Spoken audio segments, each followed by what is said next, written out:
मरने के बाद क्या होता है? क्या हमारा अस्तित्व रहता है? क्या दूसरा जन्म होता है या फिर हमेशा के लिए इस ब्रह्मांड से हमारा वजूद खत्म हो जाता है? ये ऐसा प्रश्न है जिसके बारे में हर एक इंसान जानना चाहता है। इन्हीं सवालों के जवाब इस वीडियो में जानते हैं। अगर आप थोड़े धार्मिक व्यक्ति हैं तो आप यही कहेंगे कि हम मरने के बाद या तो स्वर्ग या नर्क जाएंगे, और अगर आपने अच्छे कर्म किए तो आप स्वर्ग जाएंगे, और अगर आपने पाप किए हैं तो आप नर्क जाएंगे। ये तो रहा धर्म की बात, लेकिन कुछ ऐसे भी लोग हैं जो मौत के मुंह से लौट आए हैं, और उन लोगों ने कुछ ऐसी बात बताई है जिसे सुनने के बाद आप हैरान रह जाओगे। इन लोगों ने बताया कि जब वे मृत्यु के बिल्कुल करीब पहुंच गए थे तब उनके साथ क्या हुआ था और उनका मौत का अनुभव कैसा था। कोमा में पहुंच गए कई मरीजों ने मौत के मुंह से लौट कर आने के बाद अपना अनुभव बताया। इनमें से कुछ लोगों का दावा है कि उन्होंने एक सुरंग देखी जिसके आखिरी छोर से भरपूर प्रकाश नजर आ रहा था। क्या ये दूसरी दुनिया की झलक होती है? खैर, हम निश्चित तौर पर तो नहीं कह सकते। मरने से कुछ क्षण पहले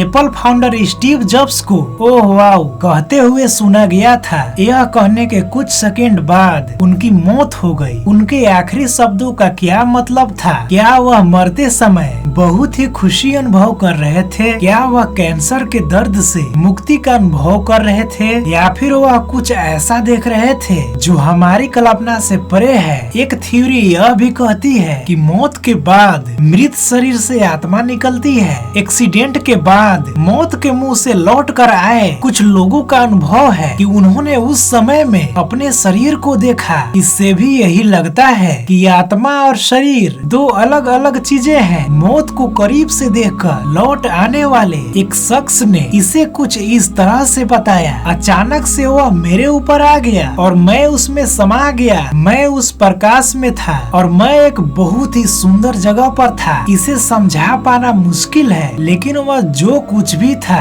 बहुत खूबसूरत था। आईसीयू में भर्ती एक और महिला की कहानी है। उस महिला ने बताया, अचानक से मुझे ऐसा लगा जैसे कि मेरा पूरा शरीर किसी प्रकाश की तरह खींचा चला जा रहा है। मैं खुद को एक सुरंग में पाया और मुझे पता था कि मैं मर चुकी हूँ। मशीनों की आवाज और दवाइयों के महक से दूर वहाँ बिल्कुल शांति थी। भयंकर दर्द के बजाय मैं बहुत ही हल्का और राहत महसूस कर रही थी। मुझे पूरा एहसास था कि क्या हो रहा है, फिर भी मुझे बिल्कुल डर नहीं लग रहा था। उस सुरंग के अंत में एक गेट नजर आ रहा था। इसके बाद मैं आईसीयू में जाग चुकी थी और मुझे नहीं याद कि उसके बाद क्या हुआ। इस पर वैज्ञानिक का यह मानना है कि ऐसा अनुभव तब होता है जब क्वांटम पदार्थ नर्वस सिस्टम को छोड़ चुके होते हैं। यूनिवर्सिटी ऑफ एरिजोना के डॉक्टर स्टीवर हैमरऑफ का दावा है कि हमारी आत्मा का सार मस्तिष्क की कोशिकाओं में माइक्रोट्यूबुलस में होता है। जब हार्ट काम करना बंद कर देता है तो ये यूनिवर्स में वितरित होना शुरू हो जाती है, और अगर व्यक्ति जीवित बच जाए तो फिर से लौटने लगता है। कुछ लोगों का कहना है कि मौत के ये अनुभव एक मनोवैज्ञानिक प्रत्यय है। दिमाग में होने वाले रासायनिक परिवर्तन की वजह से ऐसा अनुभव होते हैं। वैसे आपको क्या लगता है? नीचे कमेंट में हमें बता सकते हैं।